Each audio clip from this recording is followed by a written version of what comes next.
Bagaimana seorang pendeta yang saya hormati ini bisa menjelaskan, saya belum mendapat poinnya tadi. Ketika ada yang nyamar seperti domba, tapi ternyata bukan domba, artinya nyamar seperti Yahudi tapi bukan Yahudi, lalu kemudian membawa-bawa kitabnya orang Yahudi tapi tidak mempraktekkannya, dan saya bisa buktikan kalau ajaran Yesus dan ajaran Paulus itu laksana langit dan bumi. Salam satu Tuhan.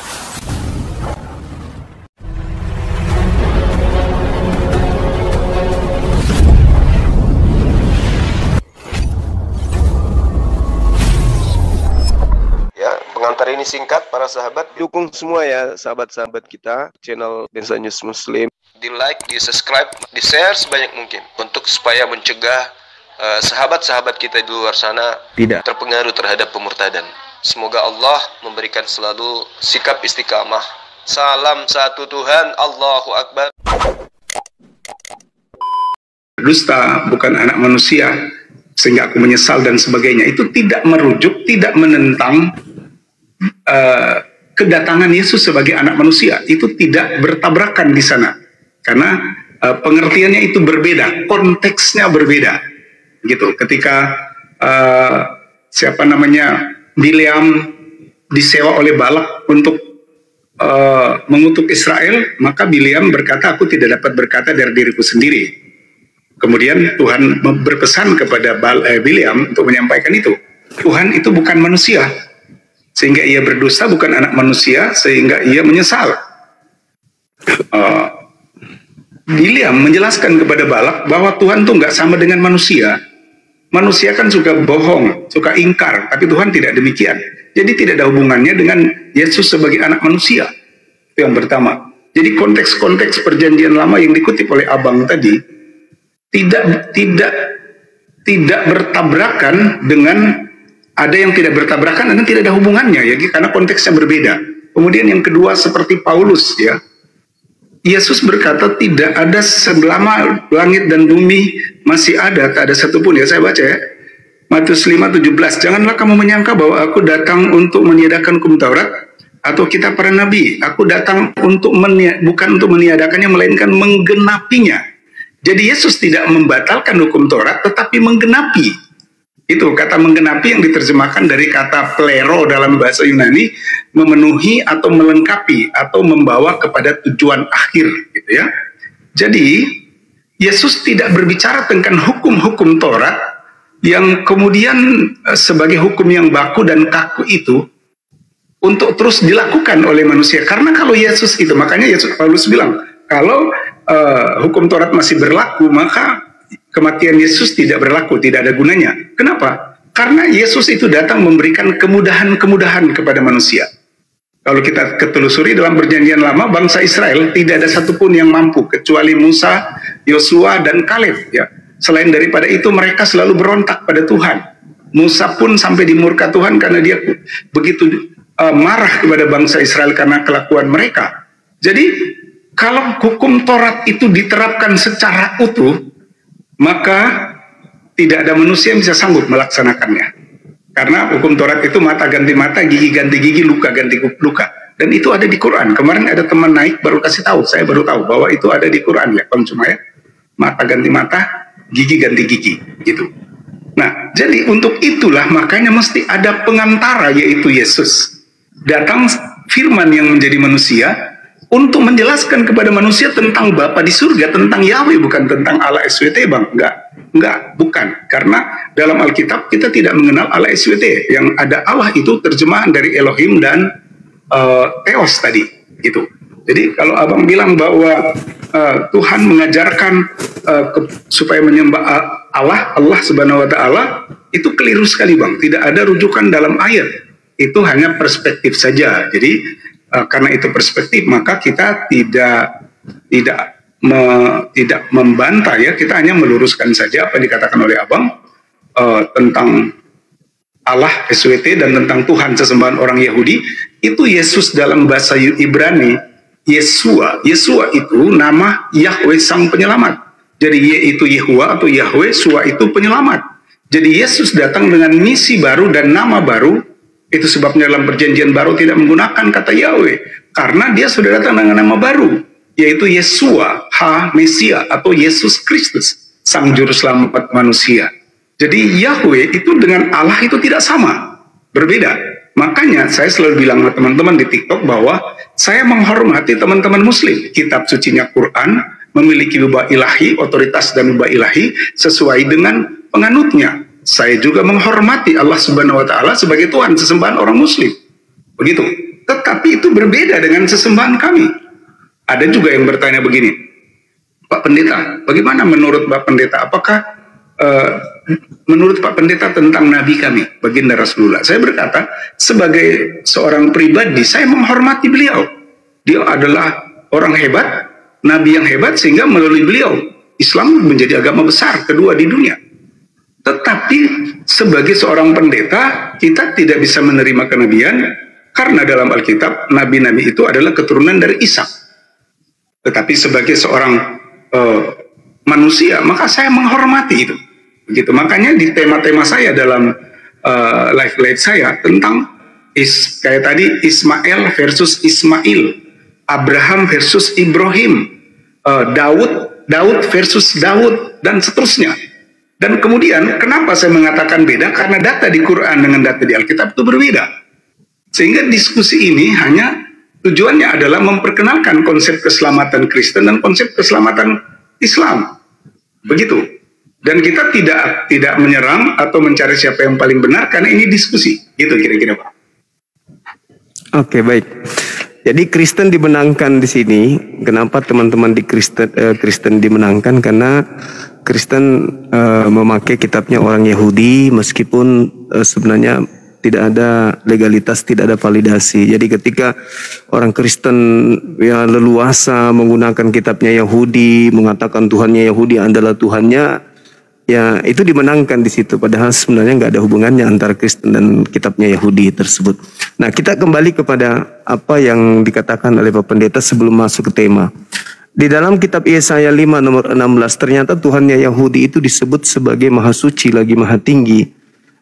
Maha Suci Maha Tinggi itu di dalam Al-Quran disebut Subhanahu wa Ta'ala, atau disingkat dengan SWT. Yesaya 5 Tuhannya berapa, Kristen nomor 16, Pak. Kemudian ketika berbicara mengenai sifat-sifat atau gelar-gelar di dalam Tuhan yang disembah oleh umat Islam itu sifatnya sama seperti sifat yang melekat pada Tuhan yang disembah oleh orang-orang Yahudi. Bukan maksud saya ingin menyamakan, enggak. Bukan. Tuhan kami adalah Allah. Itu tidak ada kemudian yang bisa merubah itu. Di Islam dikenal Ar-Rahman Ar-Rahim, Al-Malik Al-Qudus, As-Salam Al-Mu'min, Al-Muhaimin, dan seterusnya.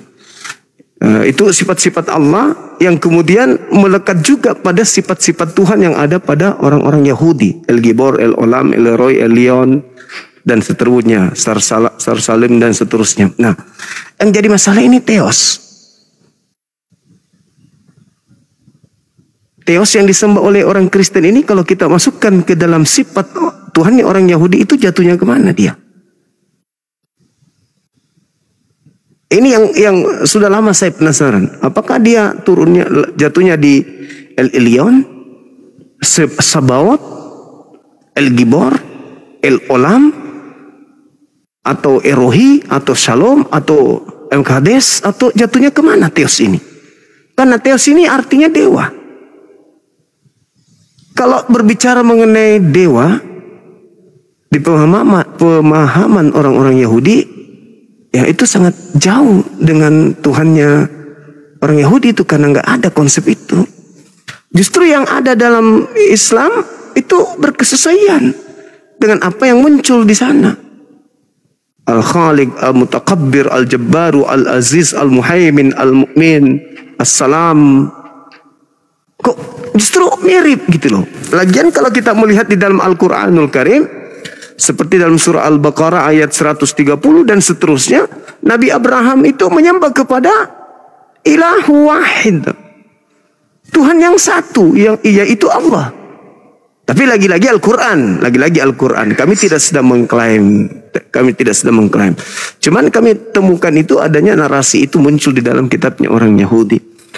Nah, ini yang saya katakan Kristen dimenangkan karena menggunakan dua kitab dari agama Yahudi dipakainya, sehingga ketika mereka ingin menggunakan perjanjian baru saja untuk menghadapi Al-Quran atau menghadapi Islam, saya rasa nggak sanggup.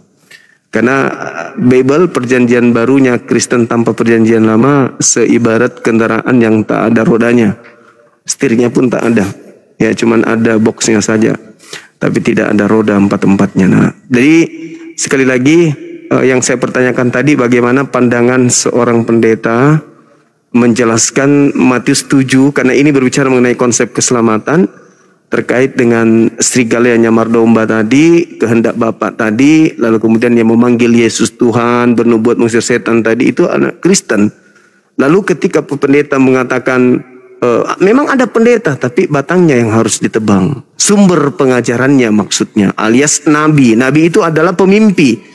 Nabi itu yang merasa menerima wahyu. Nah, nabinya Kristen kalau berdasar itu ya Paulus, dan mendapatkan wahyu 13 kitab. Roma, Filipi, dan seterusnya. Nah, ini yang ingin saya katakan. Artinya kalau memang ditemukan buah-buah di luar Yahudi, bukan Yahudi memanggil Yesus Tuhan tapi meninggalkan hukum Tuhan, maka nabinya yang harus ditebas untuk dilemparkan ke api yang menyala-nyala. Saya kira begitu, Saudara Pendeta Rudi. Lanjutkan. Iya. Oke, terima kasih ya. Jadi sebagai seorang pendeta mengajarkan firman berdasarkan perspektif Kristen itu sudah tepat. Tidak ada yang keliru ya. Iman Kristen sudah seperti itu. Jadi Paulus itu bukan orang Kristen tidak mengikuti Paulus. Begitu. Orang Kristen itu mengikuti Yesus. Dan ajaran Paulus adalah ajaran Yesus itu sendiri. Cuma karena perspektif tadi ya. Jadi perspektif dari abang-abang melihat Paulus itu bertentangan dengan Yesus, padahal sesungguhnya tidak demikian. Gitu. Jadi, dan kembali ke tadi bahwa Tuhan sesembahan orang Yahudi, orang Kristen itu tidak, orang Kristen itu, perjanjian baru itu adalah pernyataan dari perjanjian lama. Perjanjian lama itu bayangan, dan kemudian digenapi dalam perjanjian baru. Jadi perjanjian baru, perjanjian lama itu sebuah satu kitab yang tidak bisa dipisahkan. Begitu. Jadi bukan kami menggunakan kitab Yahudi, tapi dua kitab itu memang tidak bisa dipisahkan. Kemudian Theos tadi kata abang, kalau saya belum tahu apa itu Theos kata abang. Theos itu sama dengan Elohim dalam perjanjian lama. Theos dalam PB, Elohim dalam perjanjian lama. Nah, kalau kita merujuk dari bahasa abang bilang Theos itu dewa, Elohim juga itu diadopsi dari dewa Kanaan. Kata El itu adalah sesembahan orang Kanaan. El, Eloah, Elohai, Elohim. Begitu. Jadi itu adopsi. Orang Yahudi mengadopsi Elohim itu dari sesembahan orang Kanaan. Sehingga menjadi El, Eloah, Elohai, Elohim. Nah, Theos itu adalah Elohim. Cuma dalam bahasa Yunani menggunakan Theos. Dalam bahasa Ibrani menggunakan Elohim. Gitu. Jadi kalau bilang pohonnya adalah Paulus sebagai mengaku-ngaku Yahudi, dia asli orang Yahudi, keturunan Lewi, bukan Lewi. Dia asli orang Yahudi, orang Farisi gitu. Jadi dia orang Yahudi, orang Farisi yang kemudian bertobat. Dulunya dia penganiaya Kristen, kemudian dia bertobat dalam Kisah Rasul pasal 9. Jadi Paulus itu bukan sebuah pohon yang kemudian dikatakan nabi palsu dalam Matius pasal 7, itu keliru. Tapi lagi-lagi perspektif. Ya. Jadi setiap orang berhak untuk memberikan pendapat. Tetapi yang menentukan kebenarannya adalah mereka sang pemilik Alkitab. Seperti itu. Yes. Oke, lanjut. Ya, mute-nya dibuka dulu, Gurunda. Bang Zuma. Mute-nya. Ya, baik. Ya, alhamdulillah kalau ternyata El juga itu adalah dewa, Theos juga ada dewa, ya lengkap lah. Makanya saya katakan tadi, saya tidak ingin meniru-niru itu. Tuhan saya adalah Allah yang Maha Suci lagi Maha Tinggi, gitu ya. Amin, amin. Terus kemudian ketika pendeta mengatakan tidak bisa dipisahkan, sayangnya itu tidak ada validasi. Penggunaan kitabnya Yahudi ke Kristen itu tidak ada validasinya. Kenapa? Karena terbatas oleh pengakuan Tuhan sendiri dalam Mazmur 147 data 19 data 20. Firman yang datang kepada Yakub dan aturan-aturan yang datang kepada Israel tidak diberikan kepada bangsa lain. Ulangan 33 nomor 4, hukum yang datang kepada Musa adalah milik kepunyaan Yakub. Terus kemudian diterangkan juga di dalam Yeremia 31, 31, 33, Tuhan akan mengadakan perjanjian baru dengan Bani Israel dan Bani Yehuda. Aku akan memasukkan hukum Taurat ke dalam batin setiap mereka. Dan tidak ada hukum kitab Tanak itu diwahyukan untuk bangsa asing. Itu nggak ada. Tidak ada datanya. Ini bermula dari sejarah yang panjang. Ketika Kaisar Ptolemy II meminta kepada beberapa rabi Yahudi untuk menerjemahkan kitab Taurat ke dalam bahasa Septuaginta untuk diberikan kepada orang-orang Yahudi yang hidup di tengah-tengah Mesir, Alexandria, karena mereka sudah tidak mengerti bahasa Ibrani. Maka kitab Tanak itu, Taurat ini diterjemahkan kemudian oleh rabi-rabi ini untuk orang-orang Yahudi yang hidup di Mesir, Alexandria. Jadi bukan untuk orang Kristen, bukan untuk Roma. Nah, saya kira begitu Pak Pendeta. Nah, lagi-lagi ketika berbicara mengenai konsep keselamatan tadi, kalau Pak Pendeta kemudian mengatakan itu tidak bercerita tentang pohon, sayangnya di situ bercerita pohon. Cerita pohon itu jelas sekali diceritakan di sana. Tidak mungkin pohon yang baik itu menghasilkan buah yang baik, buah yang tidak baik.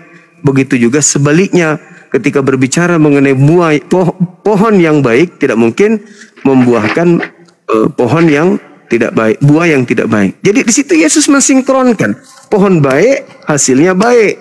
Yes. Pohon yang buruk buahnya buruk. Ternyata buah dari nabi palsu memanggil aku Tuhan. Di luar Yahudi yang tidak melakukan kehendak Bapa memanggil aku Tuhan berasal dari pohon yang tidak baik. Maka pohonnya harus ditebang. Siapa pohon dari kekristenan ini? Ya Paulus, Pak. Yesus tidak pernah mengajarkan ibadah minggu. Yesus tidak pernah mengajarkan menyembah dirinya. Yesus tidak pernah mengajarkan makan babi. Yesus tidak pernah menghalalkan seluruh makanan. Yesus tidak pernah mengajarkan tidak bersunat. Tidak pernah mengajarkan dirinya untuk disetarakan dengan Elohim. Tidak pernah mengajarkan dirinya diutus untuk non-Yahudi. Jadi pohonnya ini jelas adalah berbeda dengan apa yang diajarkan oleh Yesus itu sendiri kepada Bani Israel.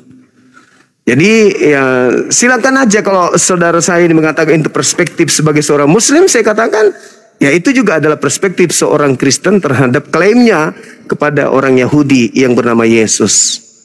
Karena Yesus itu pengikutnya hanya orang-orang Yahudi saja, bukan non-Yahudi.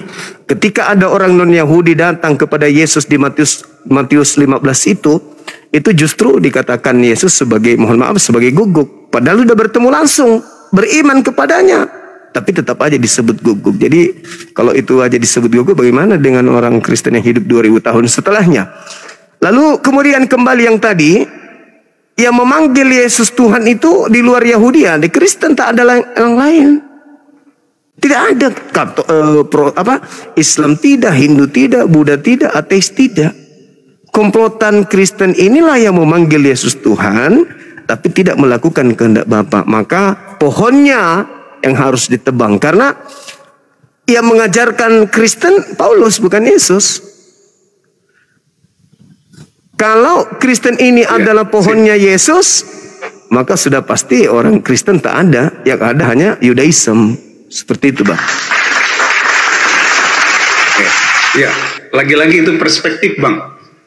Perspektif gitu, karena Paulus itu dia seorang, kalau digambarkan pohon itu pohon yang baik gitu, karena ternyata penduduk dunia itu orang Kristen itu 2,7 miliar, di atas dari Muslim itu. Kalau dia pohon yang jahat, pohon yang buruk, hasilnya buruk. Ternyata tidak buruk, Bang, hasilnya baik.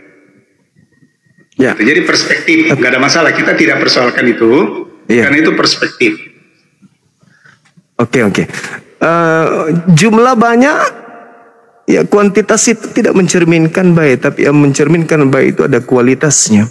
Kalau Ya, betul. jumlah banyak itu ditegaskan oleh Yesus di dalam Matius 24 nomor 4 nomor 5 ketika murid-muridnya naik ke Bukit Zaitun bertemu dengan Yesus dan Yesus ditanyai oleh gurunya, apa tanda kedatanganmu dan tanda akhir zaman ini? Yesus mengatakan, waspadalah kepada penyesat yang datang kepadamu dengan memakai namaku dan berkata, akulah Kristus. Mereka akan menyesatkan banyak orang. Jadi kalau banyak orang itu ya justru dicurigai bahwa mereka inilah penyesat-penyesat itu.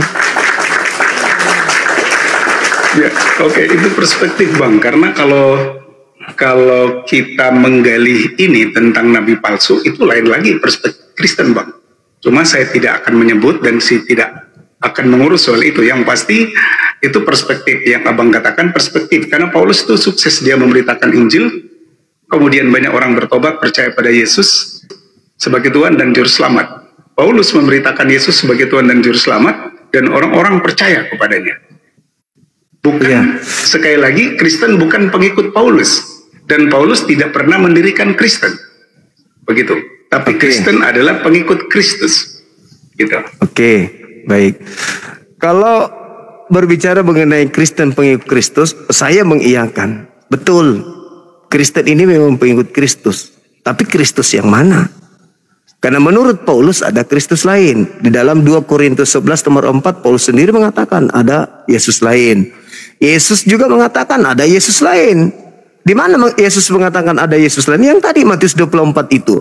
Jadi kalau ada orang berkata ada Mesias di sini, ada Mesias di sana, jangan kamu percaya. Sebab Mesias-Mesias palsu dan nabi-nabi palsu akan datang melakukan banyak mujizat sekiranya mungkin akan menyesatkan orang-orang pilihan juga. Artinya kalau Kristen ini pengikut Kristus, sedangkan Kristus anak Maria hanya untuk Bani Israel, polanya adalah kitab Tanakh, maka Kristen ini pengikut Kristus yang mana? Karena mereka bukan Bani Israel dan polanya bukan kitab Tanakh. Yesus mengatakan itu, waspadalah kepada penyesat yang datang kepadaku dengan memakai namaku. Nah, Kristen dari Antioquia menyebar sampai ke seluruh bumi itu membawa nama Yesus. Yesus dibawa-bawa dan orang Kristen mengatakan Yesus itu adalah Kristus. Mereka akan menyesatkan orang banyak. Kalau kami Nabi Muhammad, kalau Kristen Yesus Kristus. Penyesat itu membawa-bawa nama Yesus Kristus dan dia akan menyesatkan banyak orang. Orang Hindu tidak membawa Yesus Kristus, orang Buddha tidak membawa Yesus Kristus, orang ateis tidak membawa Yesus Kristus. Hanya Kristen yang menjajakan Yesus Kristus ke seluruh penjuru bumi. Ingat, Matius 24 nomor 3 nomor 4. Waspadalah agar kamu jangan disesatkan, sebab akan banyak orang datang dengan memakai namaku. Kristen memakai namanya Yesus dan berkata akulah Kristus. Kristen mengatakan Yesus itu Kristus. Mereka akan menyesatkan orang banyak. Nah, pertanyaannya siapa mereka ini? Yang membawa nama Yesus dan mengatakan Yesus itu adalah Kristus. Siapa orang banyak itu, Bang?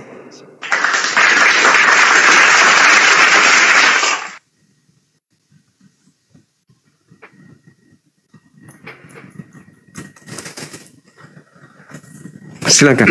Oke, saya tambahkan sedikit ya. Jadi Bang, pola Abang membaca Alkitab itu saya selalu bilang menggunakan perspektif. Kenapa?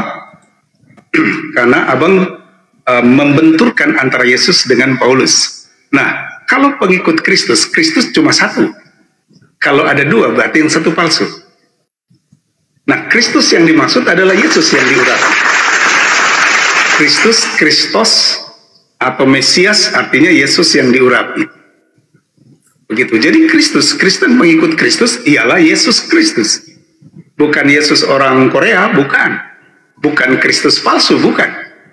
Kalau Yesus bilang dari Matius 24 1 2 3 itu orang waspadalah karena di hari-hari orang akan datang menyamar seperti domba, dia membawa namaku. Ada orang-orang yang menggunakan nama Yesus tapi tidak melakukan kehendak Yesus. Ada banyak gitu ya. Banyak. Nah, itu yang kita maksud tadi adalah Yesus mengatakan waspada. Nah, ajaran-ajaran yang benar berdasarkan Alkitab, orang-orang yang percaya pada Yesus sebagai Tuhan, dia melakukan kehendak Bapa. Nah, kalau bicara kehendak Bapa, kembali lagi, tidak hanya berkutat pada Taurat itu. Yang mata ganti mata, gigi ganti gigi, sunat, ibadah sabat hari Sabtu, dan sebagainya, tidak berkutat pada itu saja. Begitu. Orang Kristen juga banyak yang disunat, Bang. Tapi sunat itu bukan lagi ajaran yang berhubungan, karena sunat itu berhubungan dengan kebersihan fisik. Yang sunat juga nggak ada masalah. Begitu. Jadi apa yang diajarkan Yesus itu diajarkan oleh Paulus. Makanya Tuhan bilang, hati-hati, di akhir zaman ada banyak penyesat yang memakai namaku. Begitu. Itu sebabnya saya selalu bilang begini, Bang. Yesus dengan Isa itu berbeda untuk menjaga nama baik masing-masing. Begitu. Yesus itu adalah Tuhan sesembahan orang Kristen. Isa itu adalah nabi dan rasul dalam Quran. Dan kita hormati itu. Saat kemudian kita mencoba mengatakan bahwa Yesus itu sama dengan Isa, maka kita akan salah menempatkan posisi yang sesungguhnya. Gitu. Oke, sedikit saya memberikan analisa ya, Pak Pendeta. Ketika Yesus, Nabi Rasul Bani Israel ini dicobai oleh iblis, di situ iblis ingin disembah. Kata iblis di dalam Lukas 4, Yesus, kalau kau menyembah aku, segala kuasa langit dan bumi akan kuberikan kepadamu, sebab aku berhak memberikan kepada siapapun yang aku kehendaki. Jadi yang ingin disembah di sini adalah iblis. Adakah Kristus anak Maria ini ingin disembah? Tidak ada. Lalu keinginan siapa yang kemudian datang kepada Kristen-Kristen, saudara-saudara saya ini, agar menyembah kepada oknum yang mengaku Kristus di padang gurun? Adakah Yesus menginginkan itu? Tidak. Adakah iblis menginginkan disembah? Ada. Adakah Kristus palsu menurut Yesus? Ada. Kata siapa? Kata Yesus. Sebab Kristus palsu akan datang dan menyesatkan banyak orang. Kan itu poinnya. Waspadalah. Betul. Ada Yesus palsu, ada Kristus palsu. Yesus yang asli mana mau dia disembah? Mana mau? Gak mau. Sedangkan Bapak Pendeta dengan lisan Bapak percaya diri mengatakan, ya Yesus itu adalah Tuhan kami. Siapa yang menginginkan Yesus dituhankan? Yesus anak Maria enggak. Tetapi adakah indikasi menurut lisan Yesus bahwa akan ada penyesat yang datang dengan memakai namanya dan berkata dia adalah Kristus dan menyesatkan banyak orang? Adakah? Ada. Maka muncul buahnya, memanggil Yesus Tuhan. Nah, sekarang kita analisa.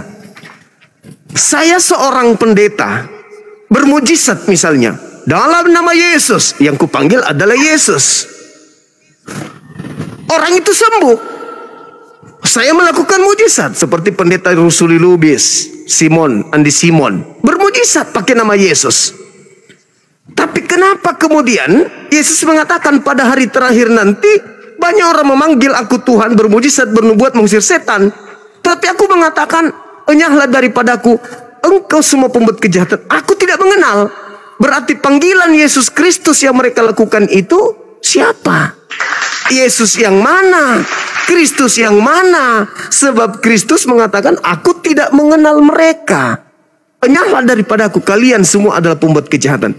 Jadi ketika pendeta memanggil nama Yesus, dalam nama Yesus, kok Yesus tidak mengenal kalian?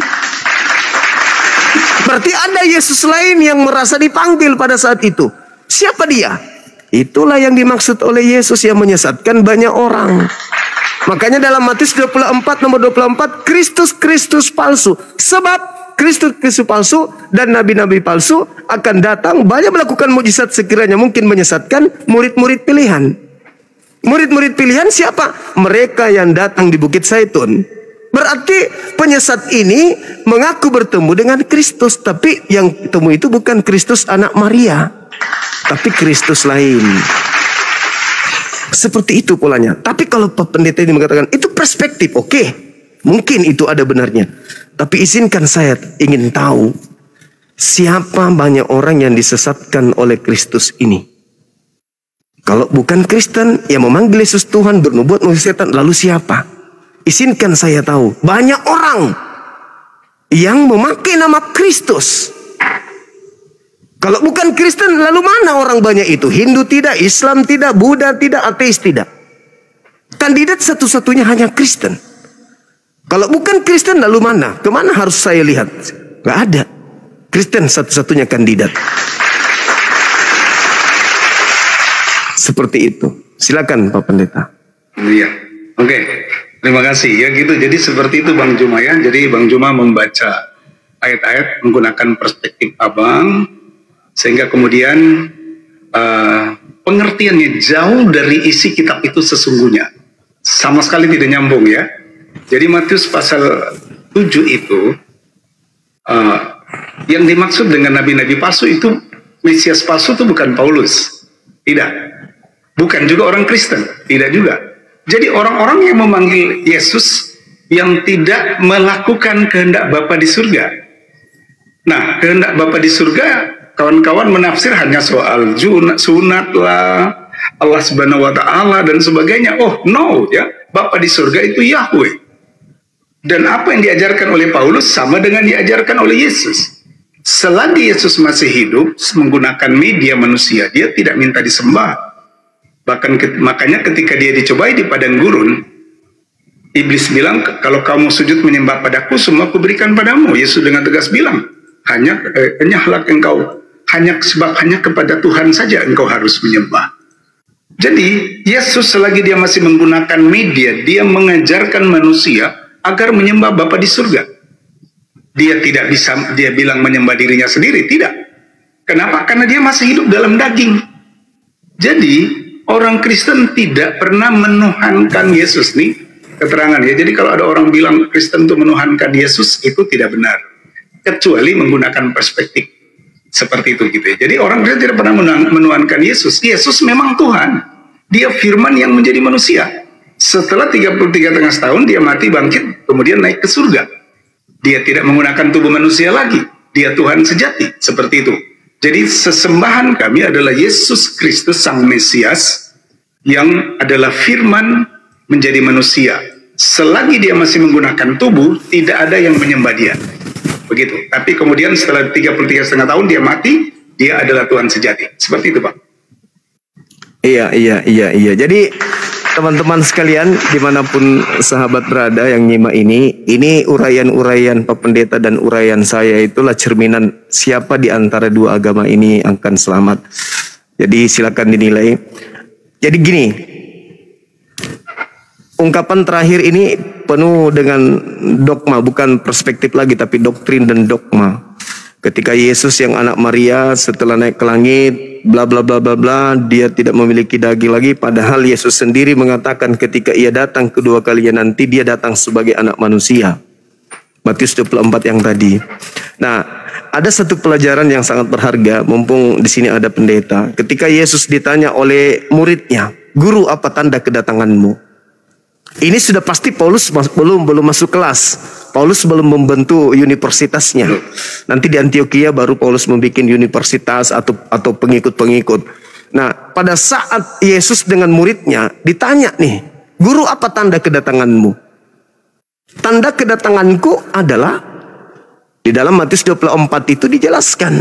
Tanda kedatanganku seperti kilat yang memancar cahayanya dari timur sampai ke barat. Demikianlah nanti tanda kedatangan saya sebagai anak manusia. Apalagi tandanya?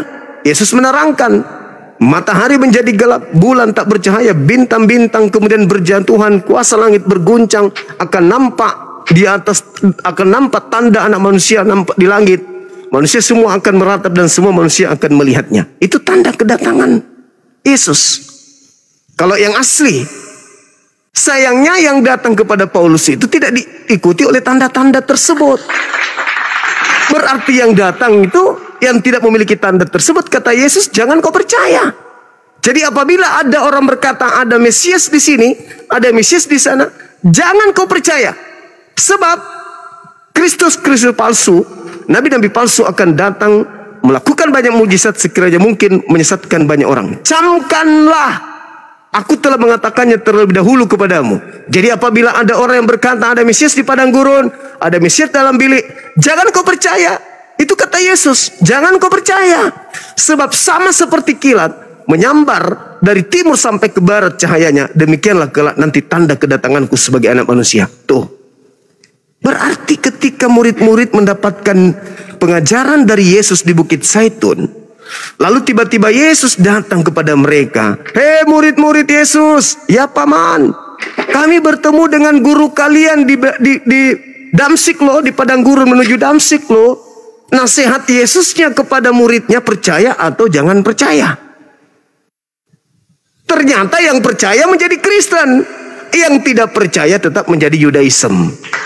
Itu pembedanya Pak Pendeta.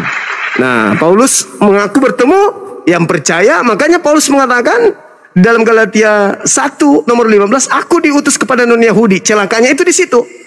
Seibarat Pirus, Yesus mengatakan, waspadalah.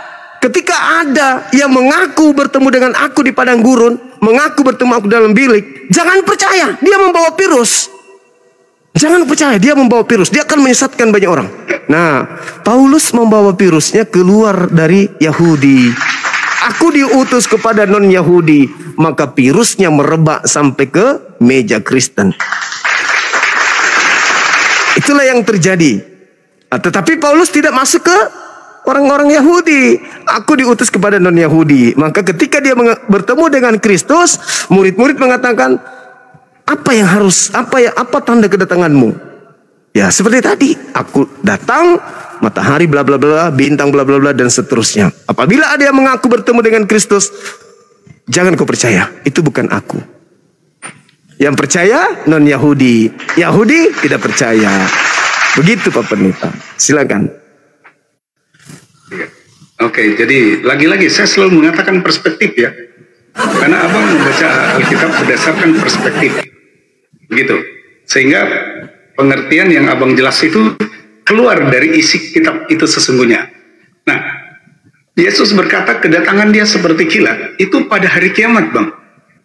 Bukan pada saat dia bertemu dengan Paulus. Yesus itu maha kuasa, dia Tuhan. Dia bisa bertemu dengan siapa saja. Makanya ada orang-orang yang bertobat ketika dia mendapat mimpi atau dapat penglihatan, tapi itu kesempatan pribadi bagi seseorang. Jadi saya juga tidak percaya Bang kalau ada orang bilang begini, oh di pasar sana atau di gedung sana ada Yesus, saya nggak percaya. Ya. Tapi Yesus bisa menampakkan diri secara pribadi. Banyak orang-orang yang bertobat karena mereka berjumpa dengan Yesus secara pribadi. Itu baik dalam mimpi atau ketika dia sedang doa di tengah malam kemudian dia mendapat penglihatan. Nah, Yesus bisa datang kapan saja dalam misi penyelamatan. Begitu. Tetapi nanti di kemudian hari pada hari kiamat dia datang seperti kilat. Set. Gitu. Seperti itu Bang. Jadi Paulus tidak pernah dan kemudian murid-murid yang lain seperti Petrus itu ya khusus kalangan orang-orang Yahudi. Nah, Tuhan memilih Paulus untuk bangsa non-Yahudi. Jadi kalau abang bilang tadi Paulus itu membawa virus, waduh, tapi nggak apa-apa, itu perspektif, kita tidak persoalkan.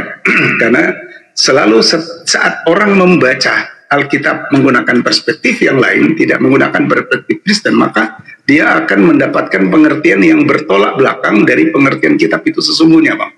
Itu.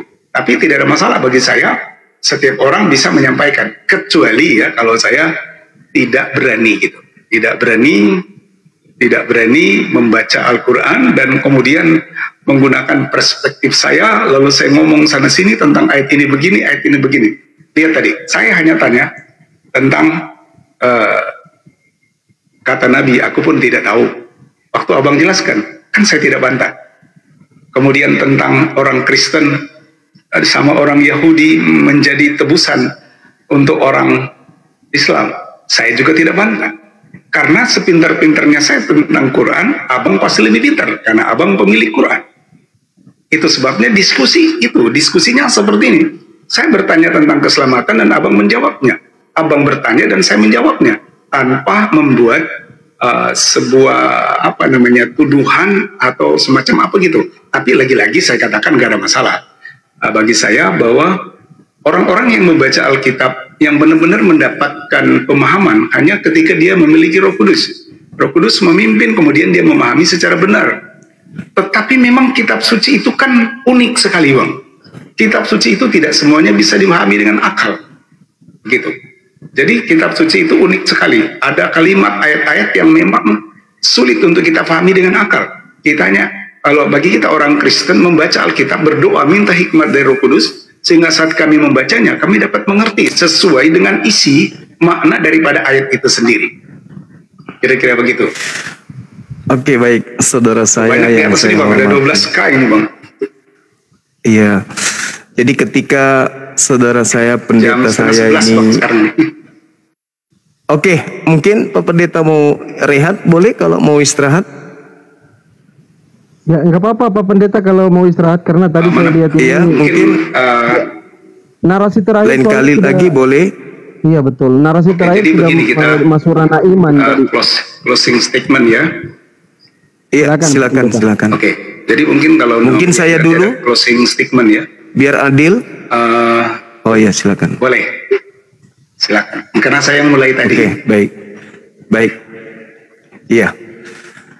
Jadi kalau di dalam ajaran agama Islam, tadi di awal saya mengurai konsep keselamatan itu beriman kepada Allah, beriman kepada para nabi, beriman kepada kitab-kitab, pada rasul yang diutus oleh Allah, kemudian beramal soleh, menjalankan perintah, utamanya sholat. Maka orang-orang yang sholat dalam Al-Quran surah Al-Mu'minun, mereka adalah orang yang mewarisi surga Firdaus. Nah, untuk mengetahui tolak ukur kebenaran daripada apa yang Allah uraikan di dalam Al-Quran, ini sebagai penggiat apologet pembela Islam berhadapan dengan saudara saya pendeta dan netizen yang ada di YouTube dan juga yang ada di TikTok, tentu apa yang saya uraikan ini kita harus memiliki kesinambungan dalam hal penyampaian dan keselarasan kemudian dari apa yang kita imani. Di dalam Al-Quran surah As-Sukruf dikatakan, wa innahu la ilmul lisa'ah fala tamtarunna biha wattabi'un hadza siratul mustaqim. Jadi tanda kiamat itu nanti adalah datangnya Nabi Isa alaihissalam. Kedatangannya adalah tanda akhir zaman. Kalau kedatangannya itu terjadi di abad pertama, akhir zamannya sudah lewat berarti. Kalau yang datang Nabi Isa asli yang datang pada abad kedua, berarti terjadi pada saat abad kedua.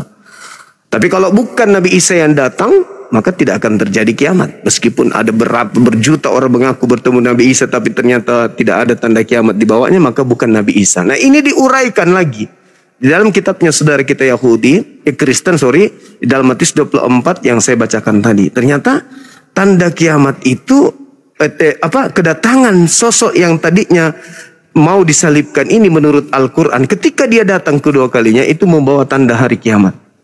Jadi kalau ada seorang Islam yang mau murtad karena mimpi bertemu dengan Yesus atau mimpi ketemu dengan Nabi Isa dalam perspektif iman Islam, atau pada saat umroh dia melihat Yesus atau Nabi Isa, jangan percaya. Bentar bang, bentar. Aku charger dulu soundcard. Bentar ya, biar saya dengar baik. Silakan. Oke, lanjut. Nah, jangan percaya karena ternyata kedatangannya itu pasti adalah kiamat. Makanya umat Islam itu tidak pernah berdoa wahai Nabi Isa datanglah, karena kalau datang kiamat dunia. Karena kedatangannya adalah tanda kiamat itu. Ya, itu yang ada dalam ajaran agama Islam. Jadi ketika keselamatan itu di Islam itu jelas di dalam Al-Quran, banyak dalil yang mengatakan bahwasanya waliman khafa maqama rabbih jannatain. Barang siapa yang takut kepada Allah, takut bertakwa, artinya ketika dia takut maka mereka bertakwa. Ketika mereka bertakwa maka mereka mentaati perintah. Maka apa kata Allah? Mereka mendapatkan kemudian jannah berlipat ganda. Nah, itu konsep keselamatan yang bisa saya ucapkan, yang saya sampaikan kepada saudara saya pendeta. Dan juga dalam Al-Quran dikatakan innal ladzina qalu rabbunallah tsumma istaqamu, dan di akhir ayat dikatakan wa absyiru bil jannah, maka beritakanlah kabar gembira itu kepada mereka dengan surga. Barang siapa yang berkata Tuhanku adalah Allah, lalu kemudian dia teguh pendirian sampai dia meninggal, maka beritakanlah kabar gembira ini kepadanya dengan surga. Itu kata Al-Quran. Saya kira begitu Pak Pendeta. Dari saya polanya sederhana. Islam itu bertindak sesuai dengan apa yang didengarkan, maka itu yang mereka praktekkan. Demikian, terima kasih. Silakan. Iya. Oke, terima kasih. Jadi keselamatan menurut konsep Kristen percaya kepada Yesus sebagai Tuhan dan Juru Selamat, dan kemudian manusia yang mendapatkan anugerah keselamatan itu harus menghasilkan buah, yaitu perubahan-perubahan hidup. Kemudian terus melakukan kebaikan sebagai respon. Jadi perbuatan baik bukan dasar orang diselamat, tapi perbuatan baik itu adalah respon dari keselamatan sebagai anugerah yang diberikan secara gratis kepada manusia. Nah, kemudian ada jaminan dalam Alkitab bahwa orang keselamatan kekal. Dalam Yohanes pasal 14 ayat yang ke 1, 2, 3, janganlah gelisah kepadamu, percayalah kepada Tuhan dan kepadaku. Di rumah Bapakku banyak tempat tinggal. Jika tidak demikian, aku mengatakannya kepadamu. Aku pergi ke sana untuk menyiapkan tempat bagimu, dan jika tempatku sudah selesai, sudah tersedia, maka aku akan kembali membawa kamu, supaya di tempat aku berada, kamu pun berada. Jadi jaminan kekal bagi keselamatan menurut konsep Kristen adalah percaya Yesus menghasilkan buah dalam ketaatan dan perbuatan-perbuatan yang baik sesuai dengan perintah Alkitab, dan kemudian jaminan surga yang kekal selama-lamanya menjadi bagian orang tersebut. Sebaliknya, walaupun dia percaya Yesus, tapi kalau dia tidak berbuah, tidak ada perubahan-perubahan, hidupnya terus dalam dosa, maka dia tidak bisa sampai ke rumah Bapa yang kekal. Kira-kira begitu, dan saya berterima kasih kepada Bang Fendi Ahmad yang sudah memfasilitasi saya bisa berdiskusi dengan Bang Juma. Malam ini saya senang sekali, Bang Juma segar betul ya. Dia menyampaikan hal-hal yang baik, yang sesuai dengan konsep Islam, dan begitu banyak paham tentang ayat-ayat Alkitab, luar biasa sekali ya. Saya salut, dan seperti itu yang beliau bisa saya sampaikan, dan saya kemudian menjelaskan seperti apa yang dapat saya sampaikan. Teman-teman semuanya terima kasih ya. Di atas ada 11.000 orang yang nonton. Terima kasih banyak, itu yang dapat kami sampaikan malam hari ini. Mohon maaf jika ada kata, kalimat yang kurang berkenan, mohon dimaafkan. Doa dan harapan saya semua diberkati oleh Bang Juma dalam keluarga, pekerjaan, dalam usaha diberkati. Bang Fendi juga diberkati untuk masa depan luar biasa. Kawan-kawan, baik yang ada dalam room maupun yang lewat saja, semuanya diberkati senantiasa. Terima kasih. Oke, makasih. Oke, Pak Pendeta, makasih. Kalau ada kata-kata saya yang kurang berkenan, mohon dimaafkan, Pak. Oke. Aman sekali. Oke, makasih Pak Pendeta, makasih banyak Pak Pendeta Rudi. Salam toleransi ya. Selamat malam, shalom. Izin saya turunkan ya, biar istirahat Pak Pendeta ya. Bentar dulu. Oh ya, silakan. Sekali lagi, jangan lupa Bang Juma, kalau saya ada dinas ke Makassar, itu saya pasti cari Bang Juma. Siap, saya janji Pak Pendeta, kita jumpa. Oke, dan kita ngopi bareng, kita ngobrol. Ya. Ini kalau Bang Juma ya, kalau sekiranya Bang Juma berkunjung ke Ibu Kota Nusantara IKN, callinglah saya. Nanti saya jemput di bandara, saya antar keliling, lalu saya kembalikan ke bandara. Baik. Makasih banyak Pendeta, makasih. Oke. Kasih. Subhanallah. Nomor saya ada sama Dinda Fandi, Pak Pendeta. Siap. Nanti minta ya Bang Fandi. Siap Pak Pendeta. Baik. Oke, terima kasih. Makasih Pak Pendeta ya, shalom. Salam toleransi, selamat malam. Izin saya turunkan Pak Pendeta ya. Izin ya, makasih Pak Pendeta. Oke, nyinden dong Bang Zuma, nyinden dong. Nyinden. Kamu bikin aku kaget. Saya tadi mau tidur, saya baru pulang, tiba-tiba dapat WA, dapat telepon dari Pandi. Aku kaget, oh ya malam ini ada debat rupanya. Terpaksa kita lanjut bede, saya belum mandi. Kang Dito, assalamualaikum Kang Dito. Waalaikumsalam warahmatullahi wabarakatuh.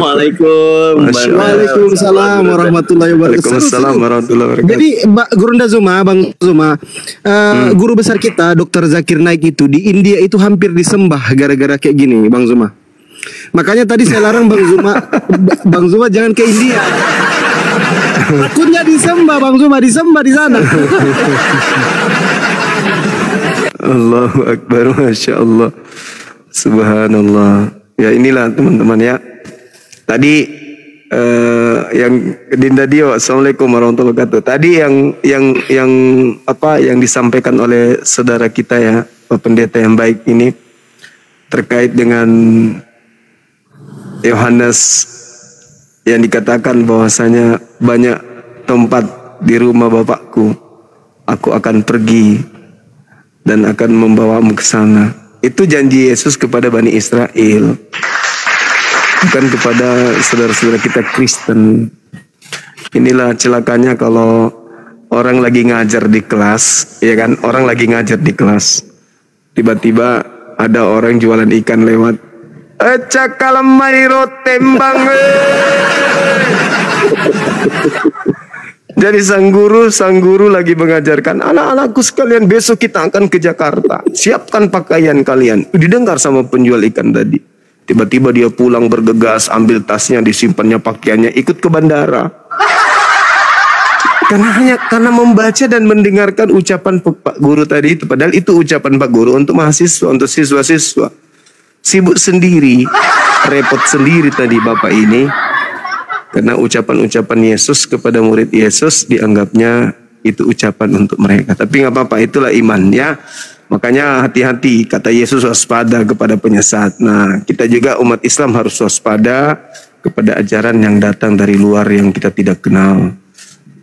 Karena Islam itu jelas proses berislam harus proses berpikir. Jangan cuma imani saja.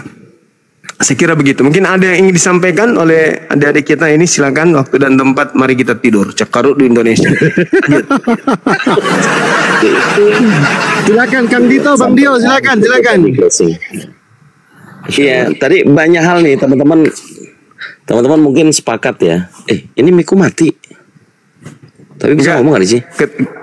Bisa. Siap. Jadi yang saya perhatikan tadi Guru Bang Da, ini apa sih perspektif itu kan sudut pandang. Kalau kita berbicara perspektif otomatis harusnya ada parameter. Nah, ini saya juga heran sama teman-teman juga yang di bawah ini lagi banyak yang tapping perspektif mengalahkan pendeta sudahlah ya. Jadi parameternya sebenarnya apa? Kita tidak jadi perspektif itu.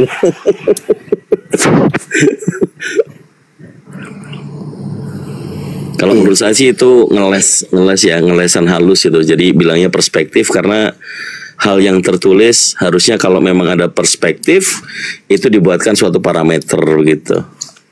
Silakan Bang Dio. Iya kalau sebentar Bang Dio sebelum dilanjut, teman-teman ini Bang Dio asli ya, bantu di follow ya teman-teman. Akun Bang Dio, Kang Dito sama Fandi Ahmad 06 nih, ini akun saya juga teman-teman, bantu di follow. Mumpung ada 9.000 orang, 3 akun ini bantu di follow. Maga Pak Gurunda. Tadi silakan Kang Dio, Bang Dio. Iya, kalau saya melihat tadi ini bukan bisa merendahkan ya Pak Pendeta itu. Ini menurut perspektif saya ya. Jadi beliau jatuh ke authority, jadi otoritas. Beliau menggunakan pendapat otoritas tertentu yang dalam hal ini kita biasa bahasakan dengan istilah dogma atau doktrin. Makanya ketika beliau mengatakan itu kan perspektif Bang Zuma, perspektif nggak masalah, karena itu kan sudut pandang, bisa dipengaruhi oleh pengalaman, pengetahuan dan seterusnya. Cuman yang jadi masalah di sini, beliau selalu mengabaikan bukti yang kontradiktif yang disampaikan oleh Bang Zuma tadi. Bukti kontradiktif itu apa? Bang Zuma menyampaikan data menurut perspektif beliau, menurut perspektif Bang Zuma dengan data-data yang disajikan tadi. Harusnya beliau bantah juga. Makanya saya menunggu ini. Pertanyaan Bang Zuma ini siapa orang-orang yang banyak yang menyesatkan itu kan tidak dijawab kan dah? Nggak dijawab. Malah terdiam lama dan. Ya, itu tidak dijawab sama terdiam. Ya, jadi itu bisa ya kita katakan masuk dalam kategori cacat logika. Kenapa? Perspektifnya secara tidak objektif, walaupun dia tidak ungkapkan. Makanya dia hanya mengatakan itu perspektif Anda, dan beliau sendiri tidak menyampaikan apa perspektifnya dia berdasarkan Bible-nya. Itu ada kekurangan beliau di situ. Makanya udahlah, enggak apa-apalah. Sudah biasa itu. Tapi jadi Masya Allah. ketika saya ditanyai tentang Al-Quran, saya menjelaskan tentang Al-Quran. Dia katakan, saya tidak membantah. Bagaimana Anda mau membantah? Yang saya sampaikan itu sesuai dengan apa yang Anda tanya. Ya. Kecuali Anda ingin melarikan ke hal yang lain. Begitu juga ketika saya menjelaskan tentang Bible, Anda juga tidak bisa bantah. Betul kata ini. Ya, hanya mengatakan itu perspektif. Terus perspektif Anda sendiri apa? Nah, tidak ada. Itu yang saya Kenapa? Karena saya melakukan pendekatan dalil. Yes. Apa yang ada di dalil itu yang kusampaikan. Jadi Betul. Anda mau membantah perspektif itu tidak bisa. Kecuali hanya mengatakan ya itu kan perspektif Bang Subah, betul. Tapi perspektif saya itu benar. Buktinya tidak ada bantahan. Betul, perspektif Ketika Anda membuat perspektif yang berbeda, maka bertentangan dengan isi kitab Anda, kan gitu. Betul sekali. Itu sebenarnya maju kena mundur kena kan dah. Maju kena mundur kena beliau tadi. Iya, itu makanya. Dan saya kasihan untuk ngegas saya nggak bisa karena beliau baik. Betul. Kasihan saya lihat. Iya. Saudara kita itu baik. Masya Allah. Saya tunggu itu tadi, karena itu aja saya tunggu tadi itu. Dia nggak jawab itu kan, karena tanya siapa penyesat itu. Dia hanya menjawab bukan Paulus. Oke, kalau bukan Paulus siapa? Ya kan begitu. Iya. Kita tunggu kan itu. Iya, dia nggak jawab. Kita tunggu, ternyata nggak dijawab juga. Ya udahlah. Kalau cuman alasan Akhirnya ya terjebak juga. Ujung-ujungnya Roh Kudus.